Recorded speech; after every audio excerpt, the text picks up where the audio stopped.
Normalement. Sous l'Ancien Régime, les autorités avaient pris l'engagement de construire un bassin de rétention sur le site, mais aucun avancement jusque-là, ce qui favorise l'insécurité dans leur quartier. C'est pas du tout une cohabitation saine. Il n'y a que des herbes ici, de l'eau usée. Ils avaient commencé à faire des canalisations, mais ils ont arrêté les travaux. Je ne sais pas exactement ce qui se passe. Il y a beaucoup de moustiques.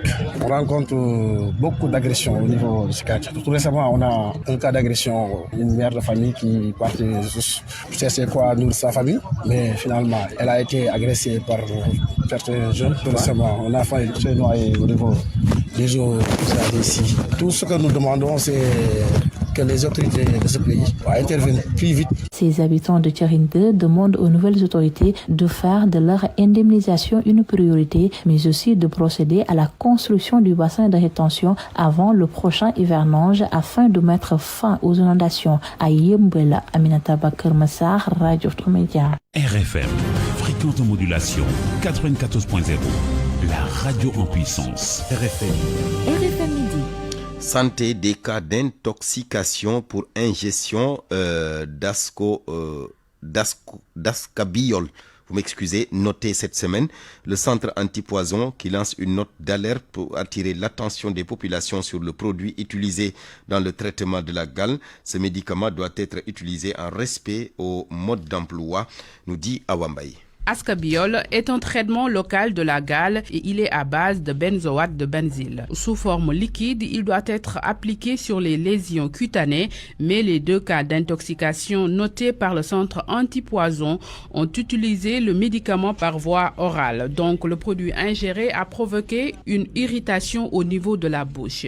Le professeur Mamadou Fall est le directeur du centre antipoison du ministère de la Santé et de l'Action sociale. Benzoate de benzyle vendu sous le nom d'ascabiol au niveau des pharmacies. En fait, c'est un produit qui est utilisé contre la gale, donc contre des dermatoses, qui doit être appliqué sur la peau. Et malheureusement, les patients l'ont pris par voie orale. Donc, ils pensaient que c'était du sirop, ils l'ont bu. Et ce sont des cas qu'on a eu à rencontrer dans le temps, mais 2 cas en une semaine. Et c'est un médicament qui est conseillé à la pharmacie, donc pas besoin de prescription médicale, la vente est libre. Et le professeur Mamadou Fall recommande aux pharmaciens ainsi qu'aux vendeurs dans les officines de mieux expliquer le mode d'emploi de l'ascabiol pour éviter l'ingestion du produit. Pour nous, c'était nécessaire d'aviser les pharmaciens d'officine pour qu'ils expliquent davantage aux patients comment prendre les produits qu'ils leur dispensent. Mais assez souvent, comme le produit n'a pas un bon goût, dès qu'on prend les premiers millilitres, on sent que ce n'est pas du sirop. Et en principe, le patient crache ou ne va pas avaler une grosse quantité. Jusqu'à présent, on n'a pas eu des cas graves dans ce cas. Et les cas d'intoxication notés sont des enfants? Oui, souvent ce sont des enfants. C'est des enfants, mais avec des parents peut-être qui n'ont pas compris le... Sur les 496 appels enregistrés par le centre antipoison en 2024, les 250 concernent les médicaments et le directeur appelle les populations à un usage correct de ces produits qui peuvent être toxiques pour l'organisme. Awambaye, merci. L'hôpital d'enfants Albert Royer qui réagit après la vidéo devenue virale sur les réseaux sociaux. Une maman qui dénigre les services d'urgence du dit hôpital. Dans un communiqué signé par le responsable de la consultation externe, l'hôpital signale que l'enfant en question, malade, avait été donc reçu par un médecin qui a jugé qu'il ne nécessitait pas une prise en charge urgente, alors que 2 cas devaient être gérés au service de réanimation. L'hôpital compte cependant saisir les autorités compétentes pour donner suite à cette affaire. Nafissa Toussila.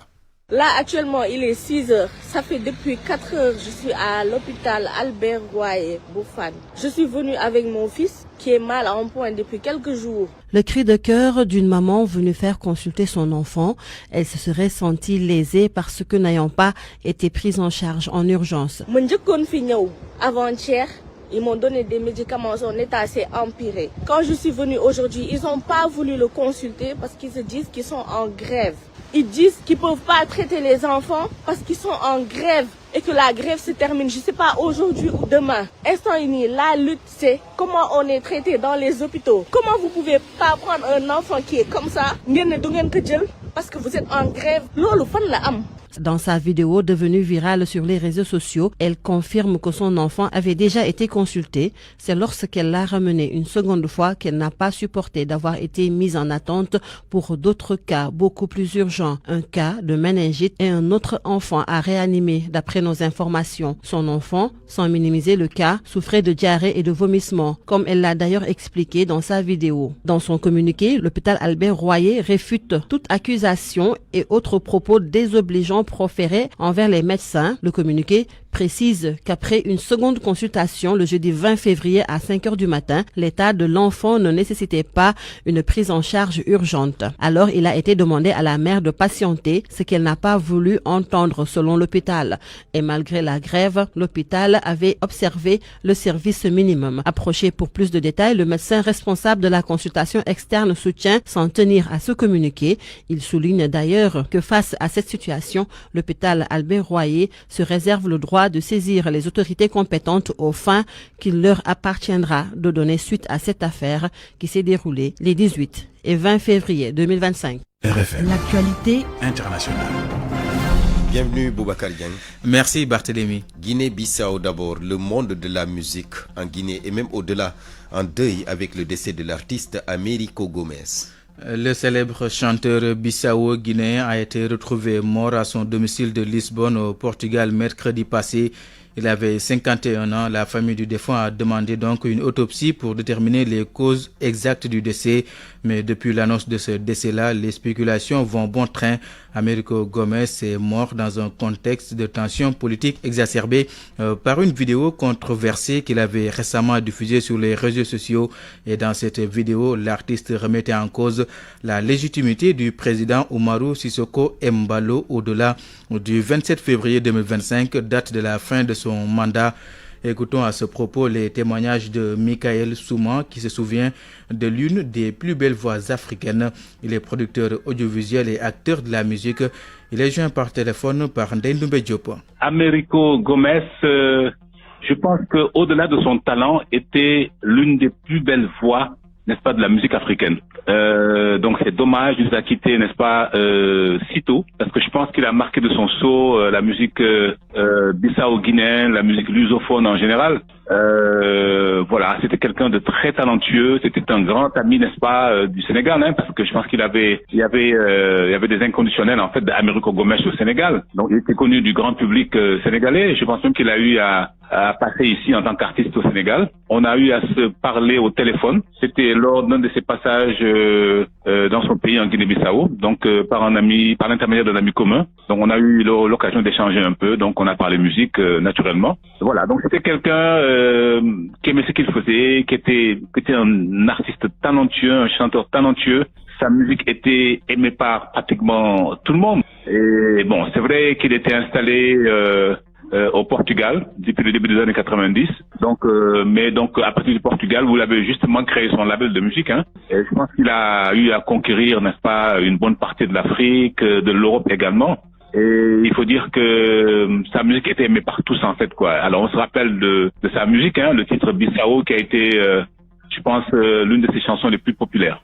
Voilà, Américo Gomez, donc, qui nous a quittés à l'âge de 51 ans.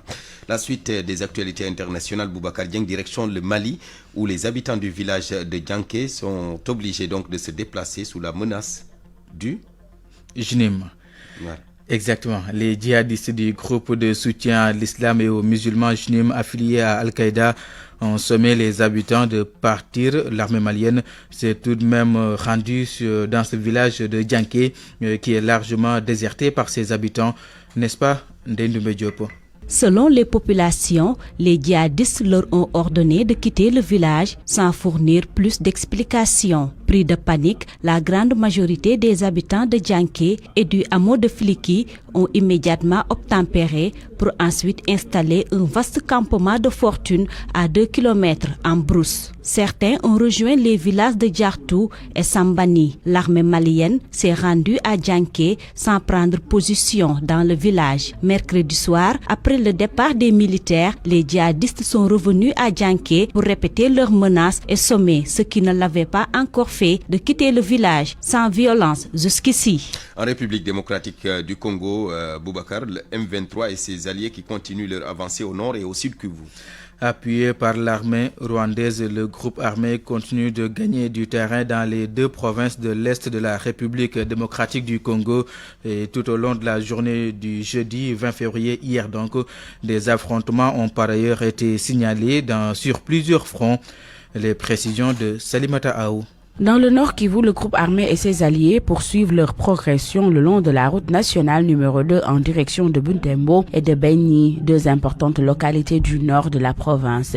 Au sud Kivu, 2 jours après la prise de Kamanyola, mardi 18 février par le M23, la confusion régnait encore hier jeudi le long de la route nationale numéro 5, également connue sous le nom de la plaine de la Ruzizi, une vallée qui suit le tracé de la frontière entre la RDC et le Burundi. Dans sa partie sud, à l'ouest de Goma, à Massissi, des militaires congolais alliés aux milices pro-gouvernementales Ouazalendo ont affronté des combattants du M23. Un employé de Médecins sans frontières a été grièvement blessé par une balle perdue alors qu'il se trouvait à l'intérieur de la base de l'ONG dans la région. Un employé de Médecins sans frontières a été grièvement blessé par une balle perdue alors qu'il se trouvait à l'intérieur de la base de l'ONG dans la région. Un enfant qui s'était réfugié a lui aussi été touché. Selon les sources humanitaires, les violences sur place ont fait plusieurs morts et blessés. Ces violences ont également conduit de nombreux habitants à fuir en direction du sud ou du Burundi voisin. Merci beaucoup, Salimata Aou, Barthélémy Ngom. C'était tout pour cette page internationale. À vous aussi, Boubacar. Merci. Parole aux auditeurs. L'actualité, qu'en pensez-vous? Moi, je pense que vous devez. Réagissez dans nos éditions d'information sur l'actualité. Bonjour. Du lundi au vendredi, vous avez la parole sur RFM. Point de vue, débat sur la décision de l'État de ne plus accompagner les clubs sénégalais engagés en compétition africaine. Quelle analyse et quelles conséquences cette mesure pourrait-elle engendrer? Pour répondre à ces deux interrogations, nous serons tout à l'heure avec Abdoulaye Cham, président de l'Association nationale de la presse sportive ANPS, et Mbaye Jacques Diop, journaliste sportif, administrateur de la plateforme Club des experts sportifs. RFM Sport. Oui, et nous restons avec le sujet. Malal Diagne Junior, bonjour. Bonjour Barthélémy. Le ministère des Sports qui lâche les clubs engagés en compétition africaine. Voilà, j'ai écrit avec des flèches Barthélémy. Ah oui, c'est ça. C'est Malal. C'est tout moi, ça. Oui, c'est du Malal. J'ai compris. Voilà. Alors, l'État a décidé à travers un communiqué hier de ne plus accompagner les clubs sénégalais engagés en compétition africaine, à savoir la Ligue des Champions et la Coupe de la Confédération africaine. Quelles conséquences pour ces équipes qui souvent peinent à boucler les budgets sur le plan financier pour leur déplacement, mais également pour bien participer à ces compétitions? Cher Tidiane Diagne s'est penché sur la question. Les clubs sénégalais engagés en Coupe de la Confédération et en Ligue des Champions africaines devront désormais compter sur leurs propres ressources. L'État du Sénégal, qui jusque-là apportait un soutien financier à ces équipes, a officiellement annoncé son retrait de la prise en charge des compétitions africaines interclubs. Notre confrère Cheikh Tidiane Gomis, pas d'accord avec cette décision. Avec cette décision, on a dévalorisé le titre de champion et le titre du vainqueur de la Coupe du Sénégal. C'est une façon, tout simplement, de tuer le football sénégalais. Moi, je pense que l'État doit développer le sport à travers son ministère des Sports. C'est ça sa mission. Parce que partout dans le monde, c'est comme ça. Conseiller technique en charge du sport de haut niveau au ministère des Sports, Nalla Sosefal explique les raisons de cette décision. En réalité, dans l'arbitrage, les clubs n'étaient jamais prévus dans l'arbitrage budgétaire. Mais le ministère a toujours voulu accompagner les années passées et même cette année. Et il se trouve que le ministère quelquefois proposait d'accompagner à hauteur de 25 billets ou 30 billets en fonction de l'effectif des équipes. Mais les équipes demandaient beaucoup plus et voulaient y aller avec 40 ou 50 et ça a posé un problème. Et vu qu'il y avait des tensions par rapport à ce que sollicitaient à chaque fois les clubs et qu'il n'y avait jamais de satisfaction, donc des décisions ont été prises dans le sens vraiment d'accompagner de façon plus significative toutes les autres fédérations pour créer une certaine forme d'équité et vraiment utiliser le budget qui était prévu pour les compétitions internationales exclusivement pour les autres équipes nationales. Dans un courrier daté du 19 février 2025, la ministre des Sports a informé la Fédération sénégalaise de football de cette décision. Elle a justifié ce choix en expliquant que conformément aux nouvelles orientations en matière de gestion des compétitions internationales, les ressources budgétaires seront désormais exclusivement allouées aux sélections nationales. En attendant, les clubs sénégalais vont devoir mettre à jour le calendrier de la Ligue 1 sénégalaise avant de désigner le champion qui ira en Afrique avec ses déboires financiers. Guédiawaye va recevoir l'équipe du Jaraaf de Dakar pour le compte de la 12e journée, ce sera ce dimanche. Et on aura également pour le compte de la 15e journée Agel qui va défier l'équipe de Oslo. Préparation de la CAN des U17, les Lionceaux croisent l'Égypte ce samedi. Ce sera la 3e sortie pour ce tournoi de préparation organisé en terre marocaine. Après avoir battu la Zambie et fait match nul avec le Maroc, les Lionceaux vont affronter l'équipe égyptienne. Que retenir de ces deux premières sorties? Le sélectionneur Pape Ibrahima Faye a fait le point avec Solechan. Nous avons fait 0-0 en première mi-temps comme en deuxième mi-temps. Mais il faut reconnaître vraiment que c'était un bon match. C'était un bon match, un match tactique où les jeunes ont répondu présent. Alors face à une bonne équipe marocaine qui a fait venir des expatriés alors qui est vraiment en train de préparer sa Coupe d'Afrique. L'équipe sénégalaise pouvait même sortir dans ce match en première mi-temps par 2 buts d'écart. Mais les jeunes ont manqué de réalisme aujourd'hui. Et reconnaître quand même qu'on a tourné l'équipe parce que les jeunes qui étaient partants le premier match, je les ai reposés parce que nous sommes toujours dans les présélections. Donc nous voulons voir tout le monde dans toutes les situations, dans toutes les conditions. Alors on a fait jouer quand même aujourd'hui même, on a changé notre gardien de but. Vincent Gomis n'a pas joué, c'est Hassan Sarr de Ndangan FC qui a joué les 90 minutes. Donc le beach soccer avec la préparation de la Coupe du Monde pour les Sénégalais qui vont jouer à 16h au terrain de Djamalai contre l'équipe des îles Seychelles. Ligue des champions et du basket pour finir, Malal. Le tirage au sort des 8e de finale a eu lieu ce matin. Les affiches proposent de très belles rencontres à venir. Le Paris Saint-Germain va jouer contre Liverpool de Mo Salah. Lille va jouer contre le Borussia Dortmund. Le Real de Madrid reçoit en aller l'équipe de l'Atlético de Madrid avant de se déplacer sur la pelouse des Colchoneros. Ça c'est un choc espagnol. Le Bayern face à Leverkusen, ça c'est un autre choc entre équipes allemandes. Le Bayern qui joue contre Leverkusen, c'est attendu par le public de la Bundesliga. Benfica fera face à l'équipe du FC Barcelone. Arsenal défie le PSV Eindhoven. Club de Bruges défie l'équipe d'Aston Villa. Et l'Inter Milan défiera Feyenoord de Rotterdam. Le basketball avec la 3e et dernière journée de la fenêtre FIBA pour la qualification à la prochaine CAN. Le Sénégal joue contre le Rwanda à 14h. Au niveau du Sénégal, on joue également chez les hommes pour le 7e tour du championnat national. RSU face à Douane. US Parcelles contre Asfa. Port joue contre le Duc et un handi basket début de la saison 2025 cet après-midi au centre Talibou Dabo. L'équipe du centre Talibou Dabo joue contre Wakam. Coup d'envoi 16h30 Barthélémy. Le Real à quelle équipe? Atlético de Madrid. Ça c'est un duel entre les merengues et les colchoneros, les vendeurs de matelas. Ça va chauffer. Hein. C'est Atlético qui avait battu le Real, il me semble, en championnat. En championnat, oui. Ouais. Et ça va chauffer. Ça va chauffer. Merci Malal Diagne Junior. Avant d'aller au bureau, avant de commencer votre journée et que vous dégusterez tout au long. Avant d'aller au bureau, avant de commencer votre journée et que vous dégusterez tout au long de la journée, voilà ce qu'il vous faut. Le café Toraldo, de pur Arabica, les meilleures graines sélectionnées par des experts du café. Existe en capsule ou en emballage classique. Une expérience de dégustation exceptionnelle à faire vibrer vos papilles. Découvrez la diversité des cafés Toraldo. À chacun son Toraldo.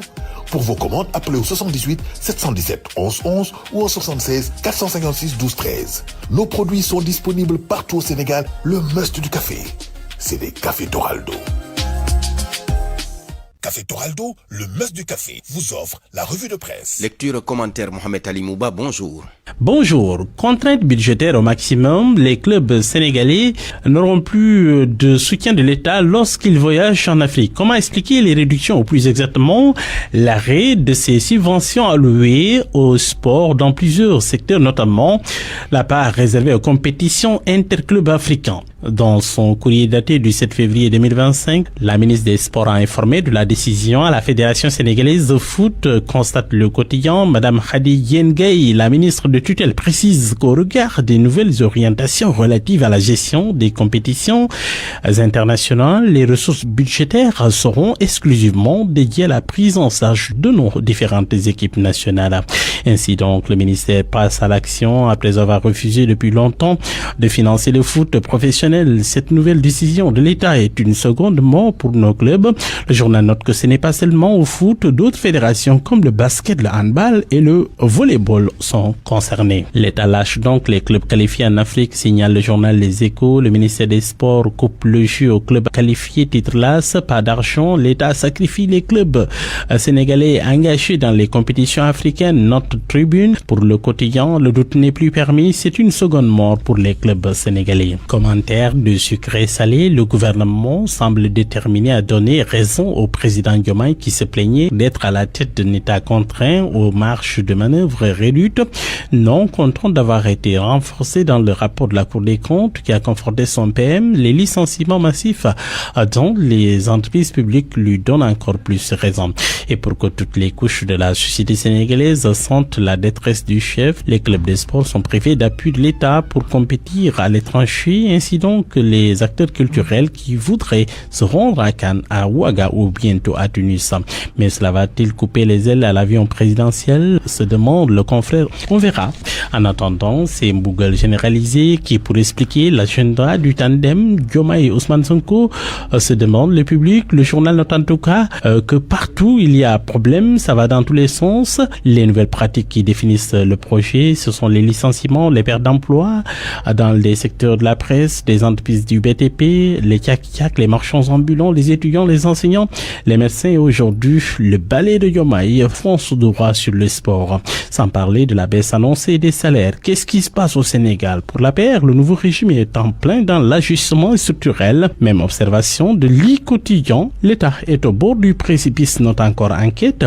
Le service de la dette et les intérêts ont explosé. Le Sénégal s'enfonce dans le rouge. La critique de Ndongo Sambasila, il est économiste de formation, sur les mesures d'austérité. Pour lui, c'est une mauvaise publicité. Le journal, le Walfadjri, note que ça donne une très mauvaise image aux investisseurs. Le Sénégal ne sera plus attractif. À la une du journal Réumi quotidien, le Premier ministre à l'Assemblée nationale ce vendredi, c'est pour répondre aux questions d'actualité. Ousmane Sonko face à 10 questions des députés bûcheront la publication. Khalifa Sall dit il faudra permettre à l'opposition de pouvoir s'exprimer. En tout cas, le journal L'Info note que ça risque d'être la dictature de la majorité. La parole à 8 députés du pouvoir et 2 de l'opposition seulement. Vivement une rupture systémique qui donnerait plus de place et plus de parole à l'opposition parlementaire pour garantir la diversité, la pluralité et la démocratie au sein de l'Assemblée. Note encore le confrère. Le journal Source note qu'il faudrait s'attendre en tout cas à un retentissant chaud de Sonko qui ne manquera pas de faire feu sur les tenants du défunt régime accablé par le rapport de la Cour des comptes, et les députés de l'opposition, notamment de Takoualou, devront se montrer psychologiquement costauds pour faire face aux tirs nourris de l'ordre du jour. La majorité parlementaire incarnée par Bassef aura droit à 8 questions et les députés de l'opposition devront se contenter de 2 questions, note encore la publication. Et puis le rappel à Dieu de El Hadji Mandour, le papa de Youssou Ndour. Vous le savez, il a été inhumé hier. Titre de Réumi quotidien, l'étoile de la Médina perd son astre. L'Obs fait focus sur le dernier voyage de Pa Elimane. Poufoune du berceau à la tombe, cahier de retour au pays natal. Bouba Ndour a parlé au nom de la famille. Témoignage de Bouba. Mon père a travaillé jusqu'à l'âge de 85 ans. Profonde tristesse à la levée du corps hier à l'hôpital principal de Dakar. Émotion palpable à la Médina lors de la réception des condoléances. Ismaïlo Walisek, Pape Diouf, Alun Bainder, entre autres, le soutien du monde de la musique à Youssou Ndour. Bonne nuit à tous. Avant d'aller au bureau, avant de commencer votre journée et que vous dégusterez tout au long de la journée, voilà ce qu'il vous faut. Le café Toraldo, de pur Arabica, les meilleures graines sélectionnées par des experts du café. Existe en capsule ou en emballage classique. Une expérience de dégustation exceptionnelle à faire vibrer vos papilles. Découvrez la diversité des cafés Toraldo. À chacun son Toraldo. Pour vos commandes, appelez au 78 717 11 11 ou au 76 456 12 13. Nos produits sont disponibles partout au Sénégal. Le must du café, c'est des cafés Toraldo. Café Toraldo, le must du café, vous a offert la revue de presse. Parole aux auditeurs. L'actualité, qu'en pensez-vous? Nous en venons maintenant à la rubrique Point de vue, débat sur la décision de l'État de ne plus accompagner les clubs sénégalais engagés en compétition africaine. Quelle analyse et quelles conséquences cette mesure pourrait-elle engendrer? Pour en parler, nous sommes avec Mbaye Jacques Diop. Monsieur Diop, bonjour. Bonjour Barthélémy. Journaliste sportif, administrateur de la plateforme Club des experts sportifs. Nous devons être également en ligne avec Abdoulaye Thiam. Il n'est pas encore là. D'un moment à l'autre, donc, il va nous rejoindre. Je vous donne tout de suite la parole, Mbaye Jacques Diop. L'État qui décide de ne plus accompagner les clubs sénégalais engagés en compétition africaine, le ministère a donné les raisons. Est-ce que vous êtes convaincu de ce qui a été dit pour justement arriver à cette décision? Écoutez, d'abord, ça a été une décision un peu surprenante, mais très brusque aussi, au regard en tout cas des problèmes que rencontrent, surtout des difficultés que rencontrent les clubs. Parce que quand on ne peut pas aujourd'hui, par exemple, déléguer des pouvoirs à une fédération, et il est vrai que les clubs sont des structures privées, mais d'utilité publique. Vous ne pouvez pas du jour au lendemain dire que nous allons interrompre la collaboration. Il y a une délégation de pouvoir. Et quand on parle de la délégation de pouvoir, il y a forcément des mesures d'accompagnement. Et ce sont ces mesures d'accompagnement que l'État doit mettre à la disposition d'une fédération pour accompagner. Il ne s'agit pas, parce que la gestion d'une équipe nationale, c'est une gestion binôme entre l'État et la fédération. Mais qu'est-ce qui tourne autour des fédérations? Ce sont les clubs. Sans les clubs, la fédération ne pourra jamais exister. Et aujourd'hui, du jour au lendemain, vous vous réveillez pour dire que nous allons interrompre en tout cas la collaboration, ou bien nous allons mettre fin au moins à l'accompagnement. Et maintenant, ce sont les équipes nationales qui vont bénéficier de l'accompagnement de l'État. Bon, écoutez, les équipes nationales ont toujours bénéficié. Les équipes nationales, et il faut relativiser, parce que ce sont les équipes nationales seniors. Les autres disciplines sont à la charge des fédérations. Que ce soit, par exemple, si je prends l'exemple de la fédération de football ou de basket, ou bien de handball, les petites catégories sont prises en charge par la fédération. Quand on prend l'exemple du football, c'est la fédération qui paye les arbitres, c'est la fédération qui paye les transports, c'est la fédération qui subventionne les clubs. Et pourtant, aucune fédération aujourd'hui ne bénéficie d'une subvention de l'État. Ils sont 65 ou 66 fédérations et aucune fédération ne peut se dire qu'elle bénéficie d'une subvention de l'État alors que l'État devait les accompagner. Il y a le football professionnel que l'État n'a jamais accompagné. Et ça aussi, c'est un paradoxe. Vous ne pouvez pas aujourd'hui dire, nous voulons au moins que vous nous gardez entre notre bien sans mesure d'accompagnement. C'est comme si, Barthélémy, vous me disiez, par exemple, Mbaye Jacques, je voudrais que vous me gardiez ma maison sans me donner des mesures d'accompagnement pour pouvoir bien au moins garder la maison. Donc pour vous, c'est une décision tout simplement inopportune? Non, même, c'est une décision même maladroite. Parce que quand vous vous retirez, vous ne pouvez pas vous retirer brusquement. Mais vous vous retirez de façon douce pour dire, par exemple, il fallait au moins informer la fédération pour lui dire que dans 2 ans, 3 ans, je vais me retirer sur, par exemple, l'accompagnement au club. Parce que et ça allait permettre à la fédération de se préparer en conséquence. De se préparer en conséquence et d'informer les clubs. Parce que aujourd'hui, quand vous gagnez un championnat, vous n'avez rien. Quand vous gagnez la Coupe du Président de la République du Sénégal, mais vous n'avez aucun franc. C'est la fédération qui débloque souvent des subventions pour le mettre à la disposition des clubs. Et ça, c'est problématique. Et aujourd'hui, quand vous voyez, par exemple, on vous dit que nous n'allons plus vous accompagner parce que l'État accompagne dans le transport international. Et le transport international, c'est peut-être l'une des charges ou bien l'une des dépenses les plus coûteuses, les plus élevées. Et vous ne pouvez pas du jour au lendemain, mais aujourd'hui, alors que donc il n'en est plus question que l'État aussi construise des infrastructures sportives. Parce que c'est un paradoxe. Vous dites, je n'accompagne pas. Mais oui, c'est une décision, Mbaye Jacques Diop, qui peut avoir bien sûr des ramifications. Je reviens à vous. Absolument, non, il peut avoir même des conséquences, des inconvénients. Parce que attendez-vous demain à ce que, par exemple, aujourd'hui, le Sénégal est 2e sur le plan africain, il a un rayonnement diplomatique sur le plan mondial, sur le plan international, et Maître Augustin Senghor est le premier vice-président de la Fédération africaine de football. Là, au moins, j'ai comme l'impression que vous voulez fragiliser Maître Augustin, parce que demain, les clubs vous diront que je ne peux pas participer aux compétitions internationales parce que à une coupe africaine, parce que je n'ai pas les moyens de voyager en Afrique du Sud, au Kenya ou bien en Tanzanie. Effectivement, je reviens à vous tout à l'heure, M. Diop. Justement, nous allons évoquer les conséquences de cette décision. Abdoulaye Thiam nous a rejoint. M. Thiam, bonjour. Bonjour Barthélémy. Vous êtes le président de l'Association nationale de la presse sportive. Vous m'excusez. Moi, Jacques Diop l'a relevé tout à l'heure. C'est vrai, mentionné aussi, il faut pas l'occulter, que les clubs sont des entreprises qui emploient des jeunes qui ont le droit de prétendre à une subvention ou à une facilitation même de l'État, au même titre que les entreprises des autres secteurs. Est-ce que ce n'est pas aussi une façon de snobber, d'écarter les clubs de ces appuis de l'État? Je ne dirais pas les choses comme ça, mais je suis tout à fait d'accord avec Mbaye Jacques que ce sont des entreprises privées qui peuvent aussi prétendre à des subventions venant de l'État du Sénégal. Moi, je préfère plutôt mettre le curseur sur un autre point. Dans la lettre, il est clairement dit que l'État du Sénégal va désormais prendre en charge les équipes nationales. On parle français. Ou on parle français ou on parle autre chose. Oui, mais il faut préciser, les équipes nationales A et les équipes nationales A et BAC. Non, j'ai pas vu ça sur la précision. S'il s'agit de l'équipe nationale A, ça, je ne peux pas partager cet avis-là. En revanche, s'il s'agit des équipes nationales, c'est l'équipe nationale A, c'est les U17, c'est les U20, c'est le football féminin. Dans ce cas de figure-là, si ça venait à être entériné, la Fédération sénégalaise de football, aujourd'hui, qui prend en charge et les équipes nationales de U17, U20, football féminin, jusqu'à prendre en charge une partie de l'administration de la Ligue professionnelle, sera capable de doubler, de tripler, de quadrupler la subvention qu'elle octroie aux clubs dits africains.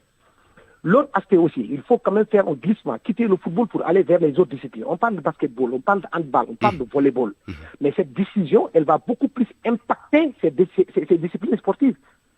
C'est pour vous dire la gravité de la décision.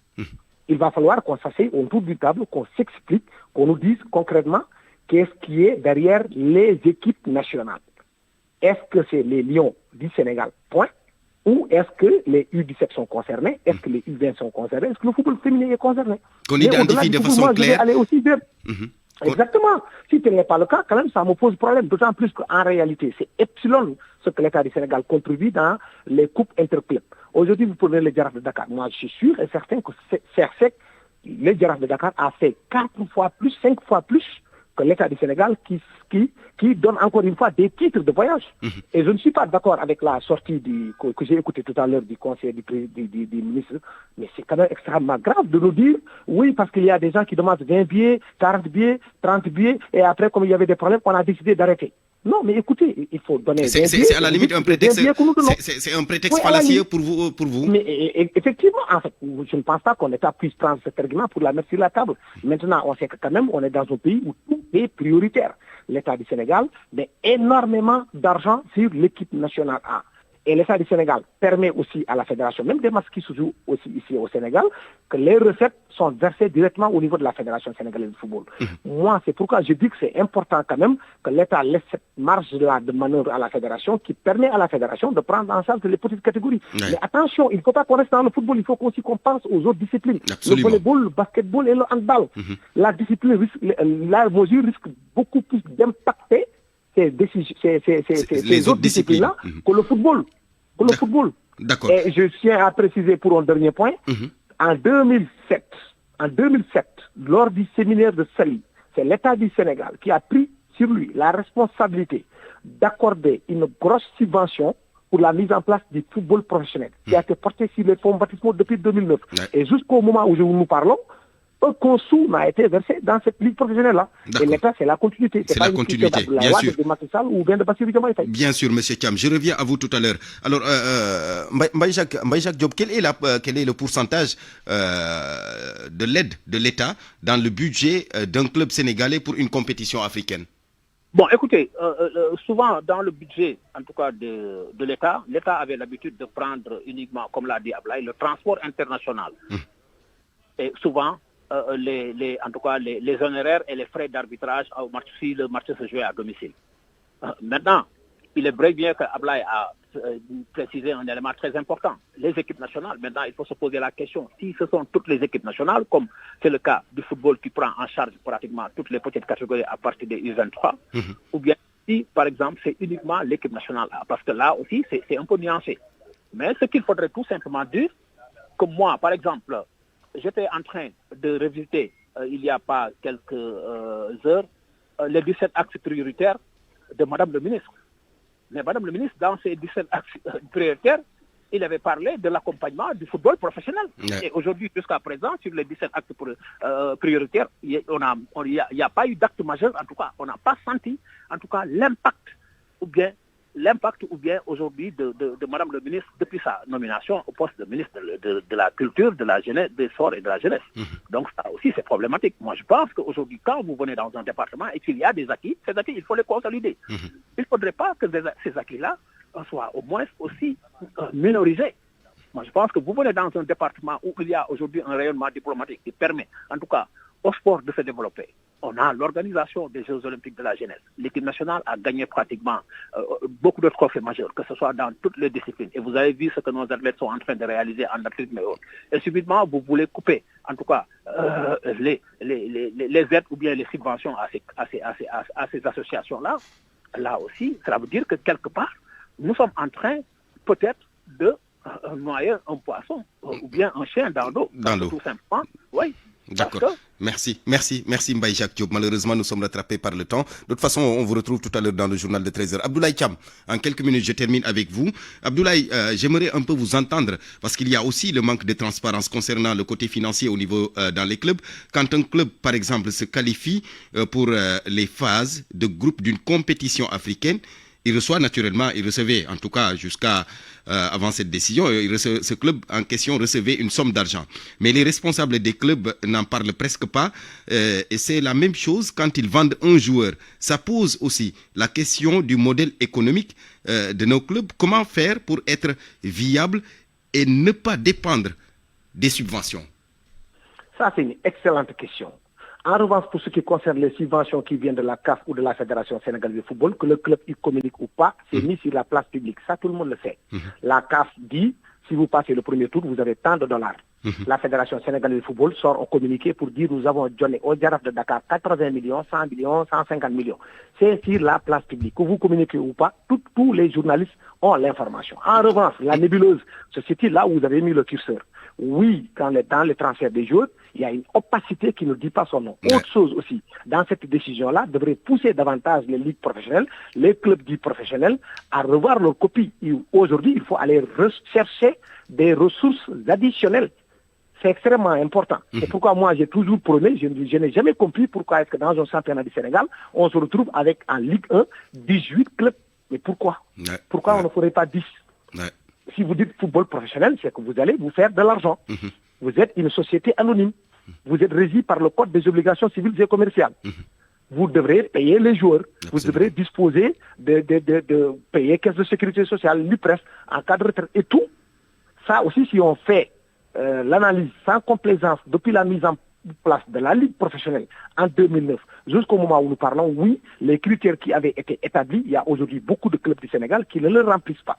Ça aussi, il faut avoir le courage de le dire. Là, je suis d'accord avec vous, cette décision-là devrait nous pousser à davantage aller chercher les ressources additionnelles, même si tout est introverti dans notre football, parce que même qu'on ne se trompe pas aussi, le football est régi par 4 rentrées de fonds.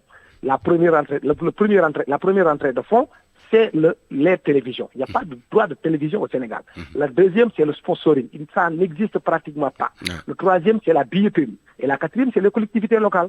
Aujourd'hui, dans notre pays, à part Dakar, qui a un budget de 40 milliards, je ne vois pas une seule collectivité locale qui est capable de donner 100 millions à un club professionnel. On va poursuivre le débat tout à l'heure dans le journal de 13h avec Eladji Ndiogou Diène. Abdoulaye Thiam, merci. Président de l'Association nationale de la presse sportive. Merci également à Mbaye Jacques Diop, journaliste sportif, administrateur de la plateforme Club des experts sportifs. On vous retrouve tous les deux dans le journal de 13h qui vous sera présenté dans moins de 5 minutes par Eladji Ndiogou Diène. Mesdames, Messieurs, merci à vous. C'était le midi, présenté par Barthélémy Ngom, mise en onde de Kaderlo Abdoul Khad, réalisation Ndiogou, il sera là, chef d'édition Awamba Imam Astoukan. Bonne suite de programme sur la radio Futur Média. Publicité sur RFM.